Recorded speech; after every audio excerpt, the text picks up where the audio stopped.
Yes, good morning, everybody. I think before I go into the procedure note, just a quick note, really. I just want to say how much I enjoyed chairing this committee, this very important committee over the previous year, and just to thank all colleagues really for the work that we did over the last year. I thought we got a lot of really good work going, especially with the bespoke working groups that we had that looked at the referral system. And I'm equally delighted to be back as chair. I know there was no election, but really, really great to be back. And just want to wish you all a very warm welcome back. So I'm going to go into the procedure notes. Can I welcome all members and officers to this meeting of the Democratic Services Committee, which will be held as a hybrid meeting. The meeting is being recorded and will be available via the Council's website to be viewed as soon as possible, as is practical following the meeting. Everyone participating in the meeting will be accessing this meeting either from the Council chamber or from remote locations. Please could everybody ensure that mobile phones are switched off or to silent mode. Members will have received an electronic copy of the agenda. I will ask officers to present a summary of the key points. For the record, the agenda can be viewed on the Council's website. Members and officers will be speaking at various points during the meeting, and those speaking may switch their microphones and where remote, their cameras on at that point. But I would ask that with the exception of myself as chairperson, at all other times, you keep your cameras and microphones switched off, as this may help to minimize any background noise and interference and to ensure the connection remains as stable as possible. Whether in the chamber or remote, and it's good to see some people in the chamber today, if any members or officers wish to raise a point or question, they should press the hands up icon on the screen hand at the top right-hand side of the Microsoft Teams window, and I will come to you in the order I receive requests. Please remember to lower your hand once you have finished speaking. The chat button has been disabled for this meeting. Please do not use your microphone until I invite you to do so. Officers from Democratic Services will be supporting the meeting and will be monitoring the use of microphones throughout the meeting. And when necessary, we'll mute those not being used. I would also ask the officers to introduce themselves as and when I invite them to speak during the course of the meeting.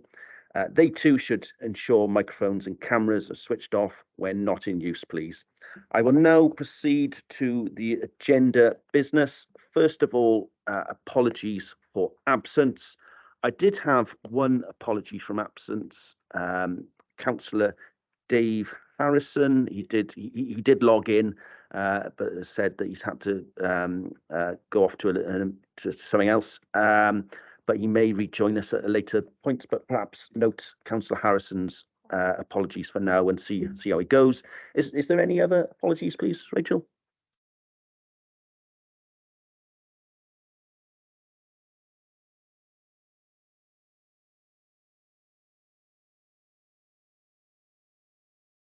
One again. Press it again. That mic's not working.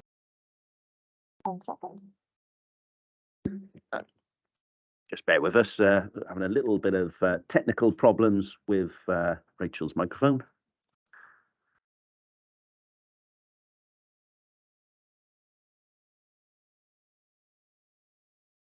No, it appears that none of our microphones are working in the chamber, apart from mine.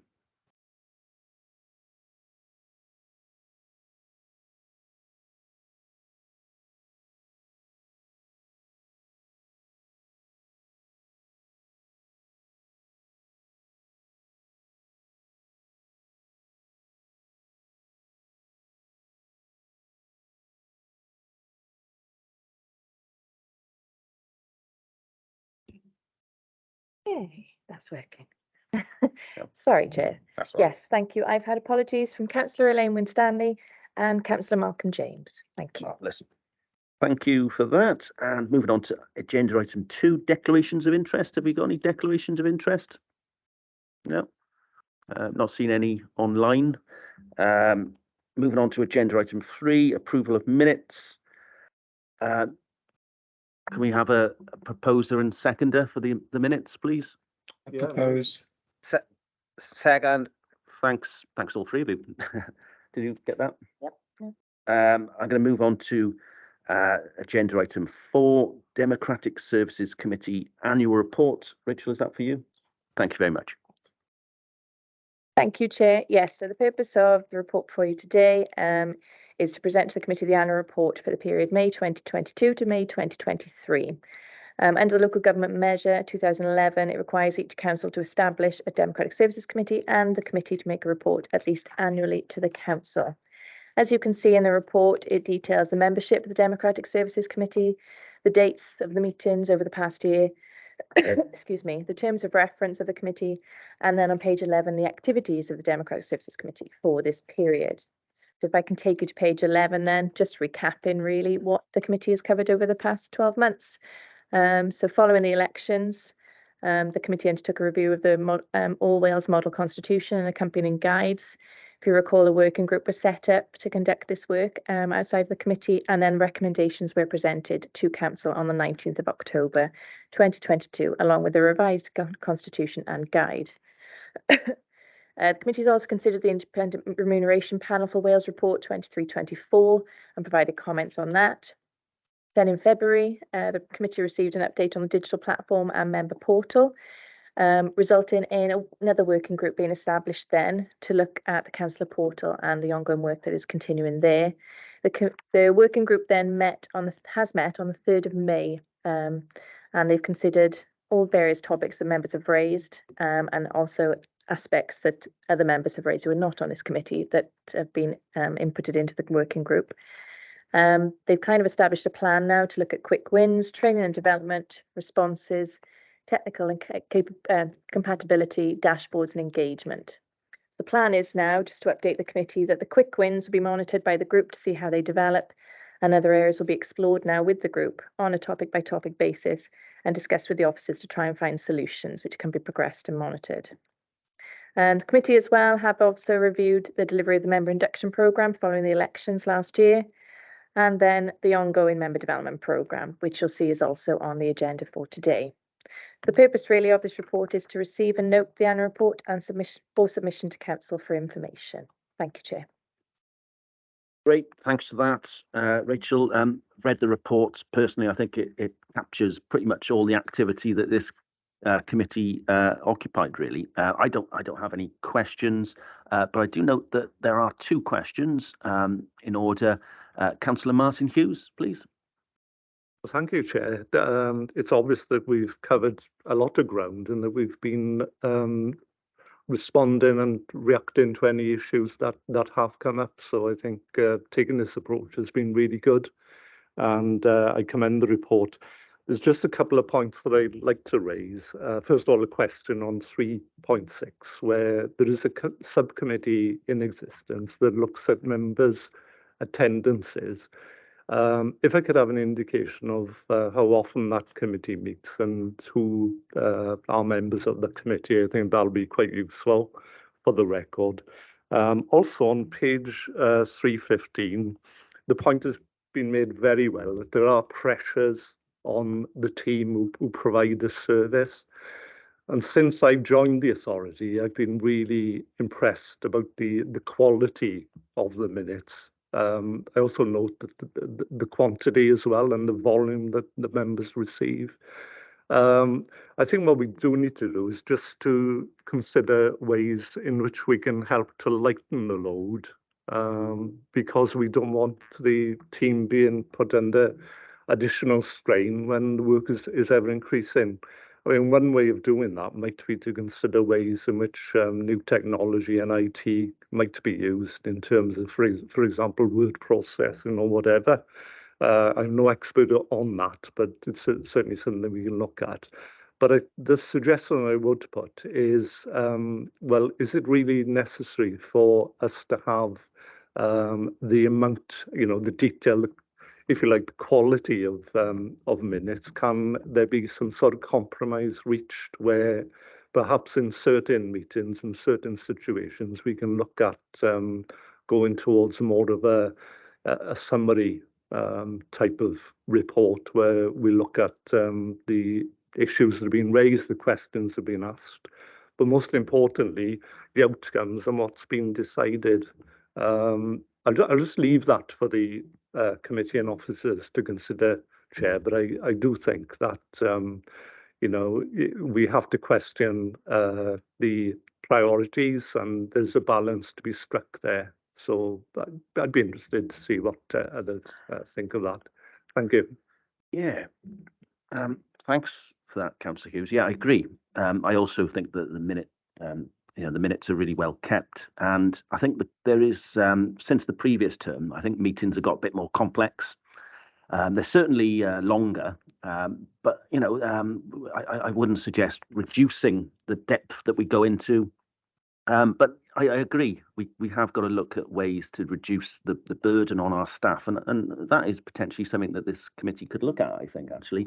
I'll pass on to Rachel for her thoughts on that, if I could.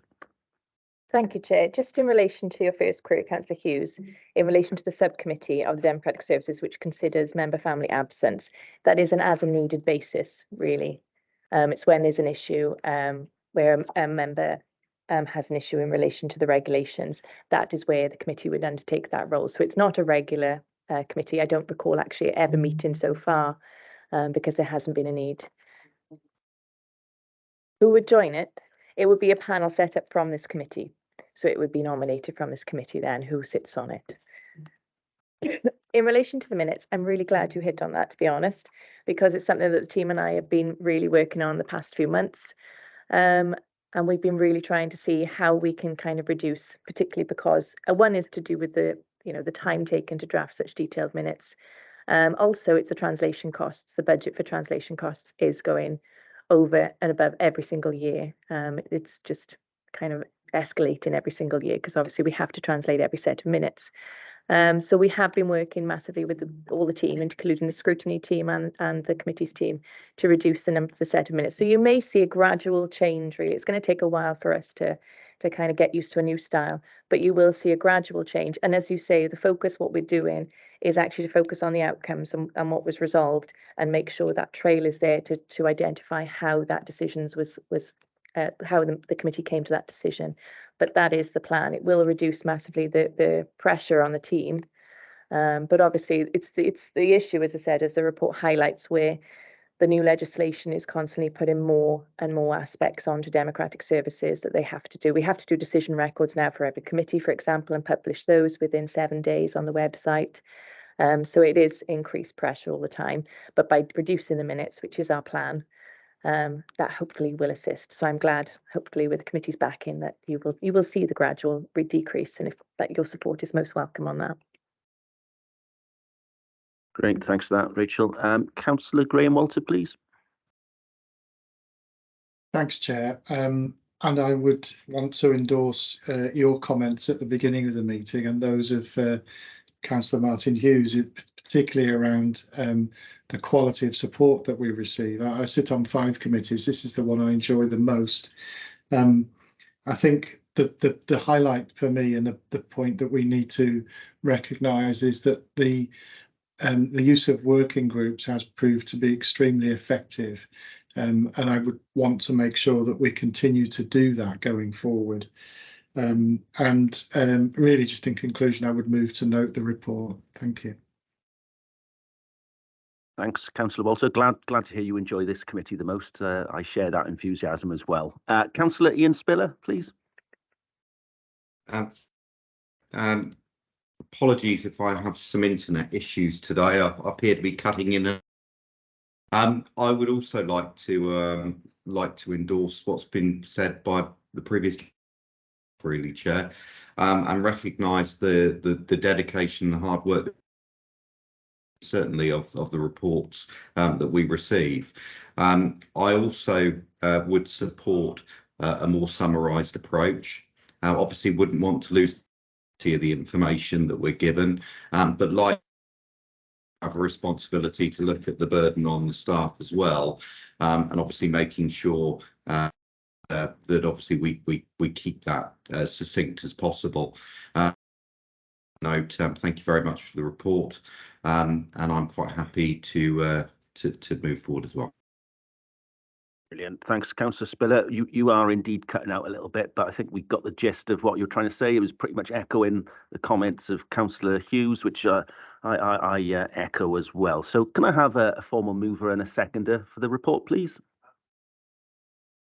I'll formally move, Chair. Thank you. And I got Councillor Spiller, I think, who's... Oh, Yeah, I'll second. I'll fight over it. Thank you very much. Thanks for that. Moving on to item 5, review of elected member annual report process. Thank you, Rachel. Thank you, Chair. So again, the purpose of this report today is to provide the committee with information relating to the annual report process for elected members, and also to provide you with an opportunity to review the process and make any suggested amendments or improvements, and specifically really how to encourage member take-up and promotion of the final reports. So again, under the local government measure, local authorities are required to make arrangements for their all elected members to produce and publish an annual report about their activities during the previous year. Any reports must be published by the council, but the council may set conditions or limits on what's included in the report. So as you can see, the report does detail in relation to the template is attached to Appendix 1. There is then also attached to Appendix 2 a revised guidance.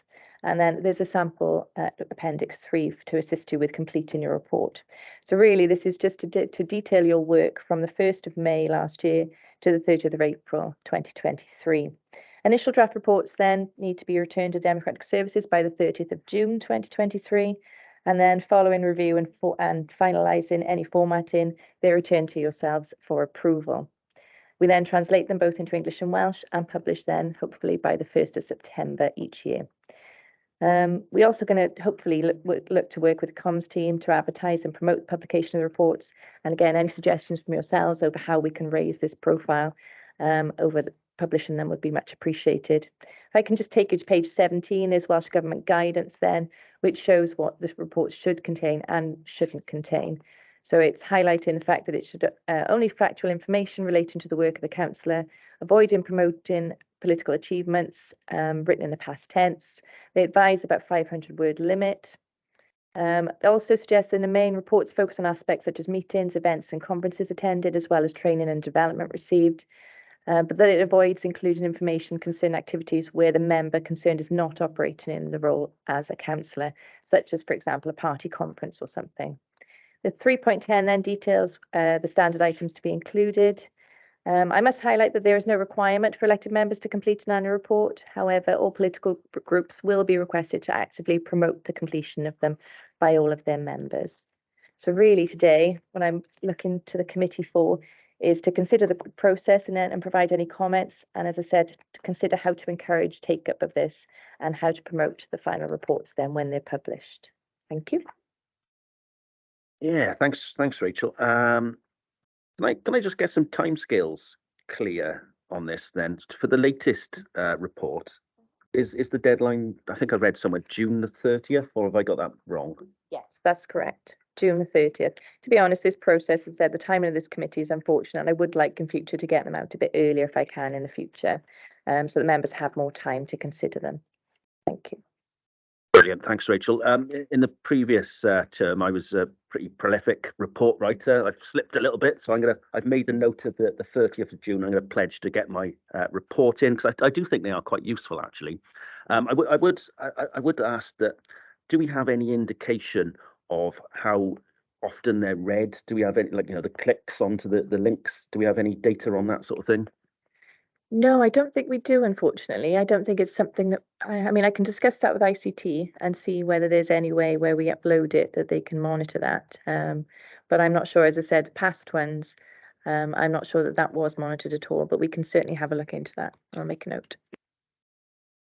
I do note that a couple of members have indicated to ask a question. My other question, however, before I bring them in is there any opportunities to perhaps look at different formats rather than the written format, perhaps doing a little bit more creative, maybe a video or something like that? One barrier to that is could be translation if the member can't speak Welsh. On that note, I'm pleased to see that they will be translated in both English and Welsh, but could that be considered perhaps? Rachel? I can certainly take it forward. I can't promise, obviously, and I would imagine it would be something that members would have to undertake themselves and create themselves.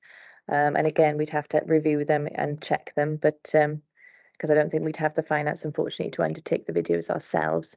But I can certainly look into it and explore. Thank you. Great, thanks for that.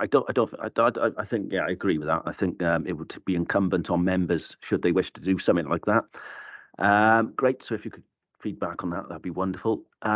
Councillor Granville, please. Thank you, Chair. Just to go back one step to the previous bit about minutes. I agree in principle with that, right? But if somebody wants to do a deep dive and they can't get to what they want to get, I think we have to be very careful how you summarize points. If it's a legal point or whatever, you're going to have to be succinct in the way that you summarize that point. Secondly, Welsh.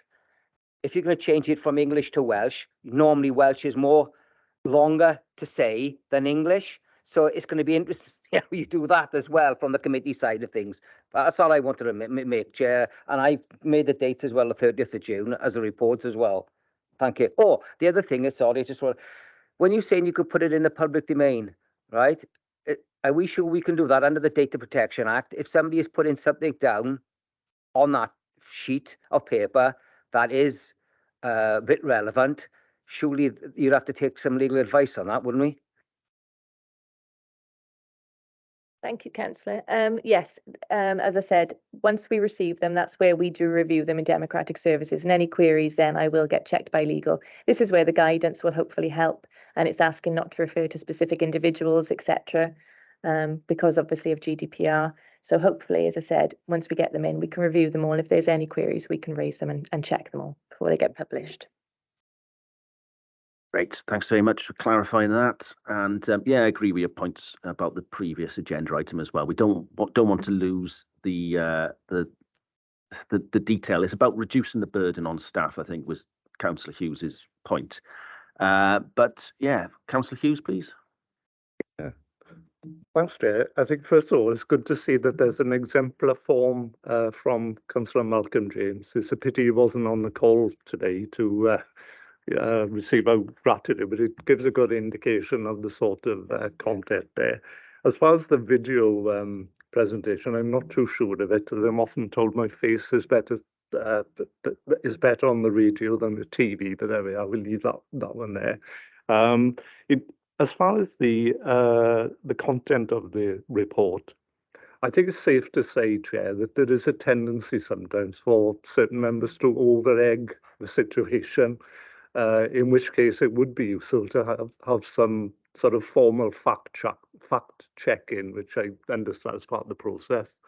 But I think also, if we are able to refer to, if you like, authorised and official statistics, I give two examples. I think what members of the public would probably be most interested in is members' attendances and how they represent their constituents with cases.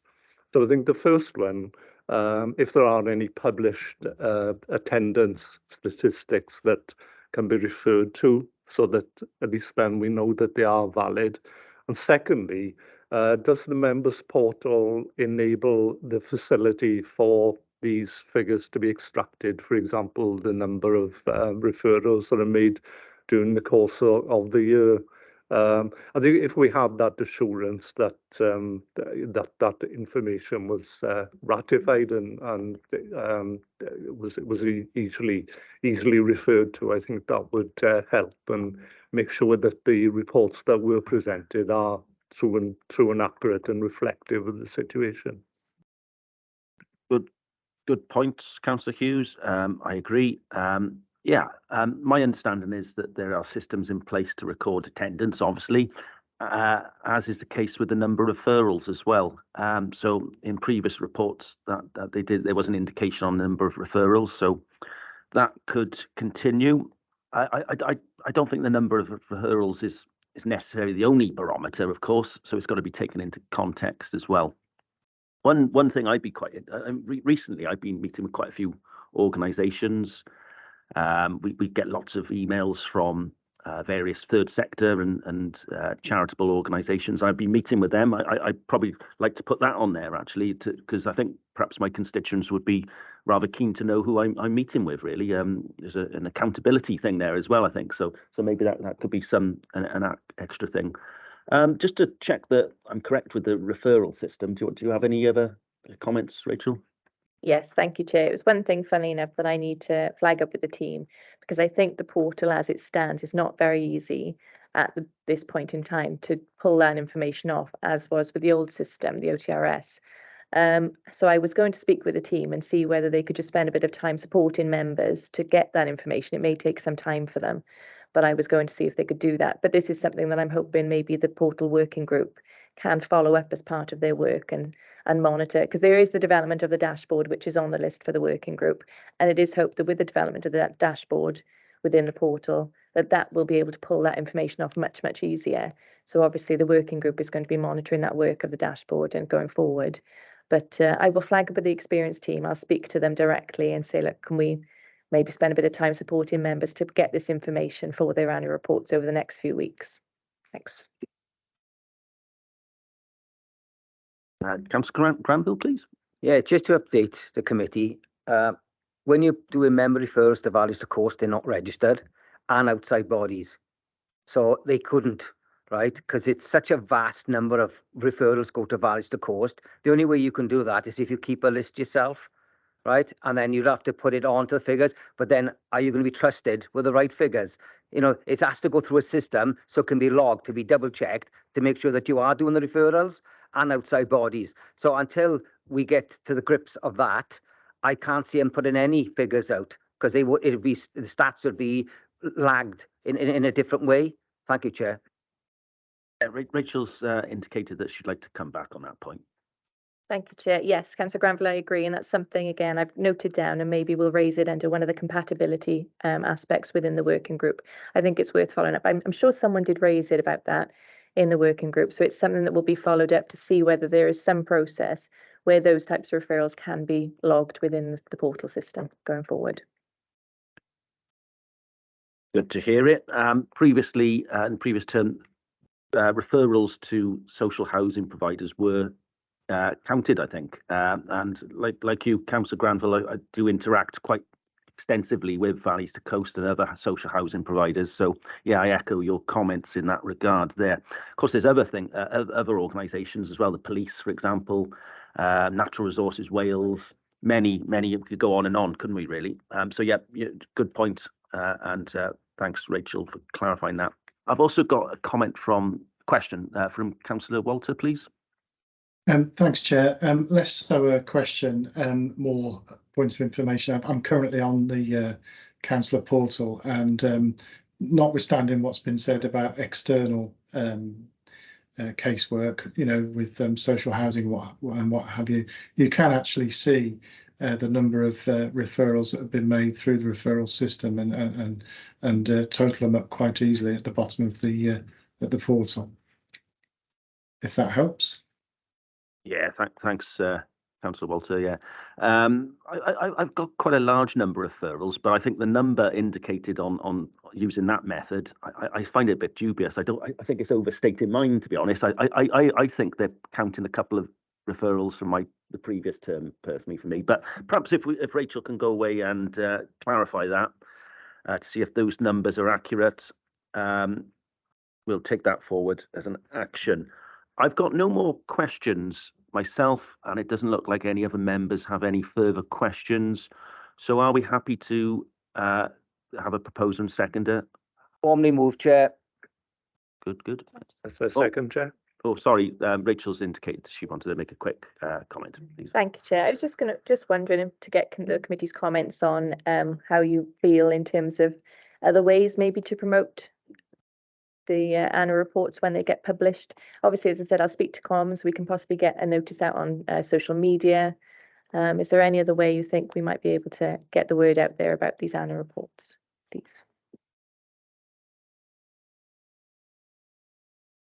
I mean, yeah, to my mind, I suppose the only thing I can think of is via social media, really, that comes to mind. Yeah, that's the only thing I can think of, really. Yeah, does Chair, any can I other just member? say, we did speak about this, didn't we, about it going out in the council demand, but the only way you could do that, Rachel, is you'd have to segregate each one, like for Kennelly, Pyle, Kempfigill, my Stag, each member would have to go in their own wards, so it'd be a lot of work to do that. Yeah, in principle, it's a nice idea, isn't it, Councillor Granville? But I think we just talked about reducing the burden on staff. I think that would be an enormous amount of work for staff. Personally, it's a nice idea in principle, but I don't think it's quite feasible. But what should we do with that one then? Any comments you have in the meantime? Please pass them on to Rachel. Would that be a good way of going forward? But in my mind, as it stands, I think social media really. But if anyone's got any other ideas, please share them with Rachel. Yeah, please, Rachel. It might be that you want to maybe share them via, as I said, your own social media accounts. It might also be that you want to link it into something with your town and community council. Can I if you're just say, one of members, for example, of those? sorry, I'm just thinking now laterally on our feet as we're going along. Perhaps the local members can have this and they can put it on their own Facebook web pages, so everybody should then share it and pick it up, and it'll get around their own patch. Yeah, that's a great point, Councillor Granville, and that's something that Rachel's just said. Really, I mean, we can't be spoon-fed. I mean, we got this resource, and perhaps it should, it should be down to members how they promote these wider as well. Because I suspect, as it stands, they're seldom read, to be honest, by the public. I suspect. So yeah, I think that would probably be the best way forward. I wouldn't discount the authority using the social media as well, but I think the onus should be on individual members to promote this accordingly. Yeah. So I think do we need to second this again or? I think it was second. Yeah, great. There we are. Right, lost my chain now. Right. Great, thanks members for that. So now we're moving on to member development program update. Again, Rachel, this must be one for you again, I suspect. Thank you, Chair. Yes, so again, the purpose of the report today is to provide the committee with an update on the delivery of the council's member development training and programme and related activities, and also to request the committee to identify any further topics for inclusion in the programme going forward. So members had an update of this October last year. So Appendix A details then the training that has taken place since this time. Record of attendance then is attached to Appendix B for the training. It's quite good. I'm really pleased that training requests have been forthcoming, both from members and from officers over the past 12 months. It's really positive that we're getting requests in full council for things like treasury management training, and I think capital strategy training. There's also, following the marketplace event, there was requests for surgeries with directorate surgeries which have taken place. Some of them have been more attended than the others, but as I said, overall they've been very successful. And as I said, there's been other requests for training such as Public Service Board and the Wellbeing of Future Generations Act. So I'm really pleased to see members and officers coming forward to myself and my team to request further development and training. The report then details other training such as that related to the Development Control Committee that takes place prior to each committee meeting. Also the council briefings that have been received since October. And then Appendix C you'll see is a schedule at the moment for continued training over the next few months. Personal safety, we've just received 15-minute towns and mental health matters are just some examples of what is upcoming now for the near future. I can also say that member personal development reviews have commenced for some members. Training has been held with some members who agreed to undertake the role of reviewers, and following which now more PDRs will be undertaken. Again, it's up to members themselves if they wish to have these personal development reviews, and then they will be used really. There's part which is confidential of the review, and then there's part which is provided to myself, which helps inform then the ongoing development programme for the next 12 months. I'm also looking to send out a member survey as well, which will kind of complement the personal development reviews to seek all members' views on the training programme, and again, hopefully inform going forward. E-learning then is also highlighted in the report. So far, unfortunately, only 26 have accessed it, and I can say only 10 members have completed all of these. Can I really encourage yourselves and to encourage your fellow members to really get online and undertake these e-learning modules, please?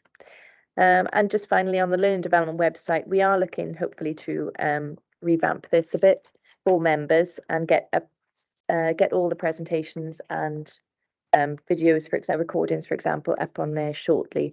I'm hoping this is something that my team can work with the new apprentice coming forward and get that all up and running. So really the recommendations then on page 30 is to note the report and its appendices and also to identify any additional member development topics or briefings for inclusion in a member development programme and prioritise them accordingly. Thank you, Chair. Great, thanks, Rachel. Yeah, a couple of little points from me. Firstly, stolen my thunder a little bit. Talk about the survey. I note that there's looking at the training we've done so far. There are a couple of little bit gaps in attendance. That could be for a myriad of reasons, couldn't it? Really. So I'm hoping that any survey will try and investigate some of the barriers to attendance, perhaps. The other point. This won't be popular, but one thing with some of this training is it is possible for just members just to turn their camera off, really.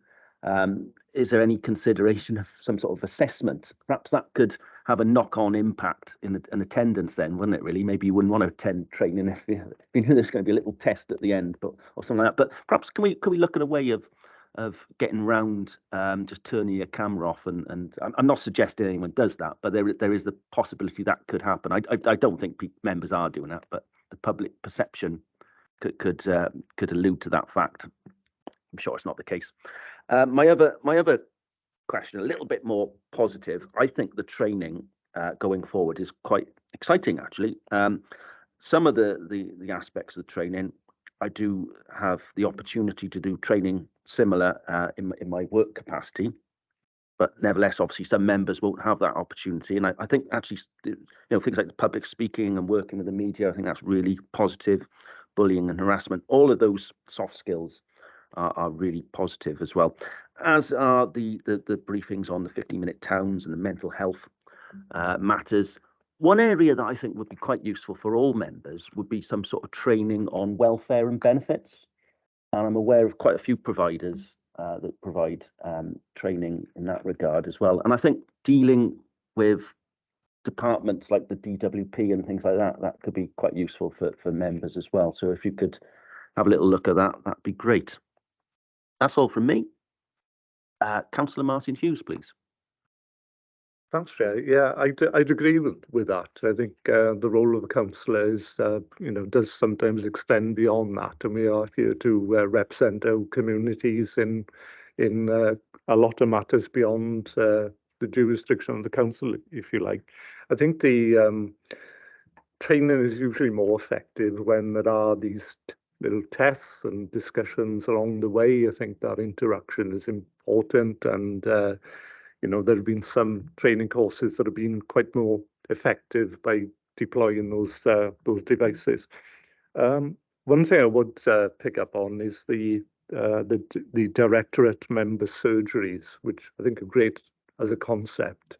I've attended 2 of them. I think the education one was particularly well attended, but the social services one was about a handful of people, and that obviously is disappointing for all sorts of reasons. I think it's a lost opportunity, but I think also when you consider the officer time that goes into that, and time could be better spent elsewhere.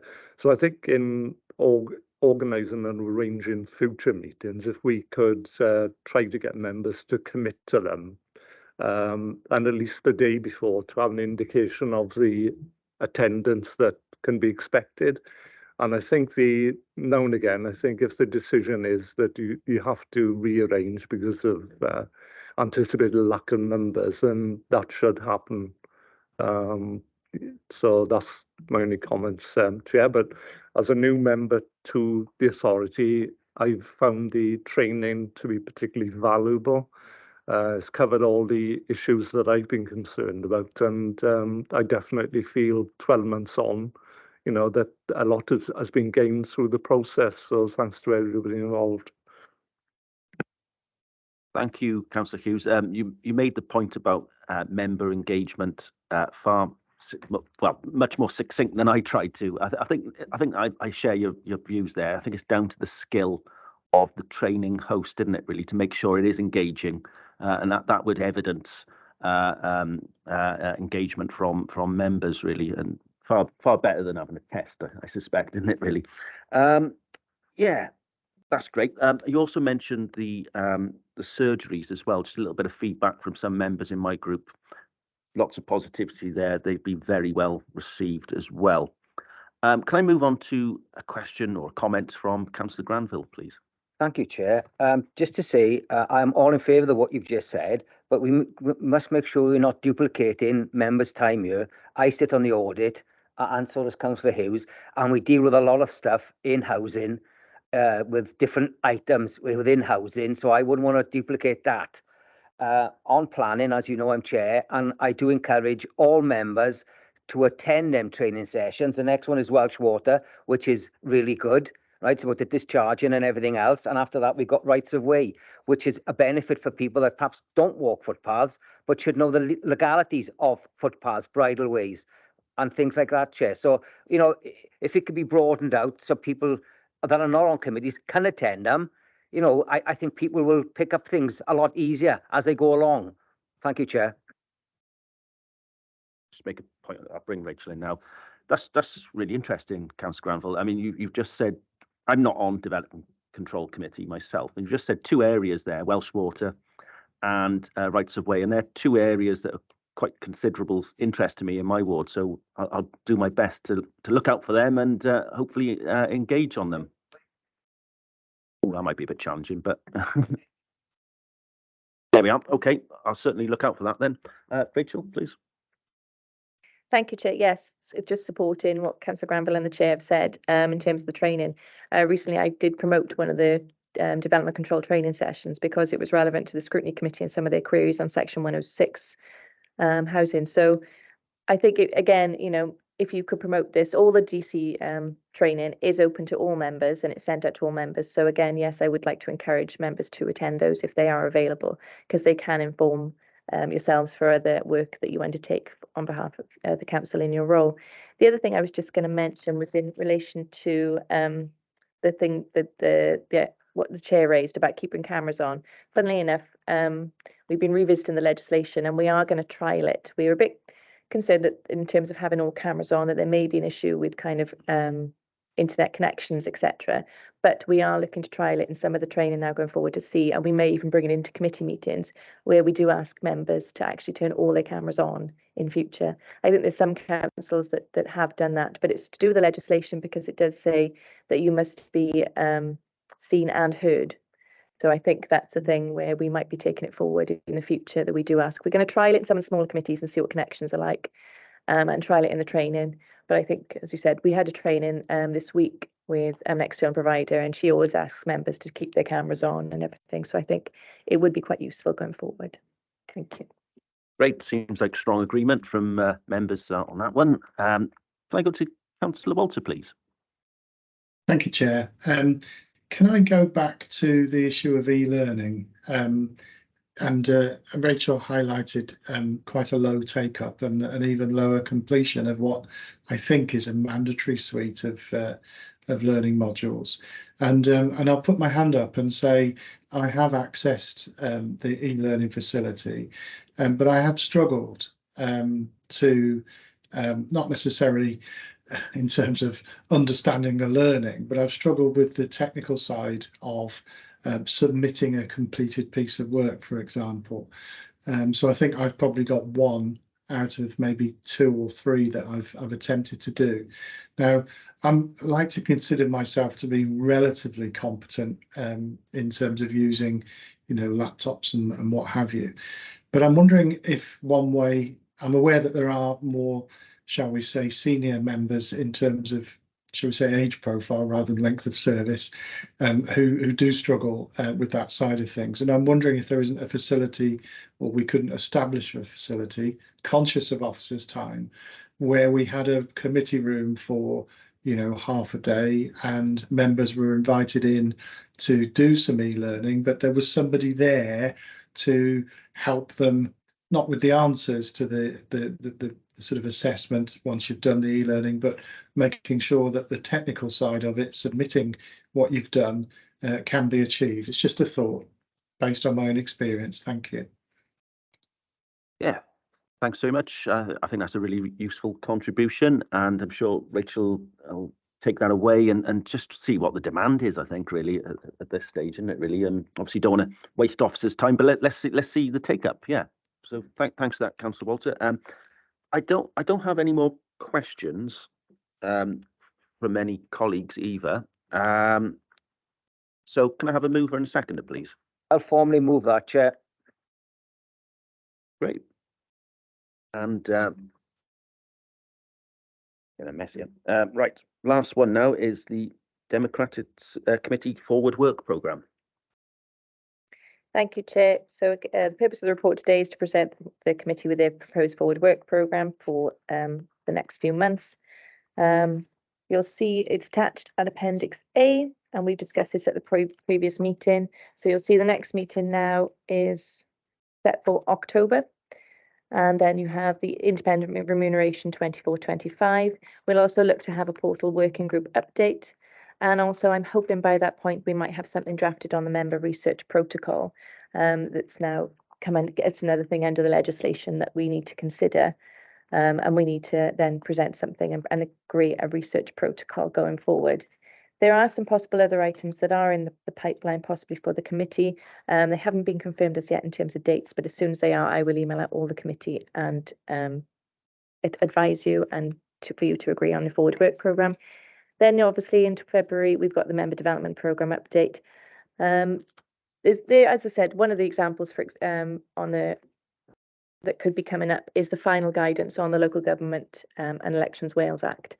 So there is a final guidance going to be produced. We were hoping it was going to be produced a few months ago, but I have heard it should be within the next month or so finalised. So that again might come to the October meeting, and there's some items like that. But as I said, I will email out the committee and notify them to update the forward work programme in the meantime.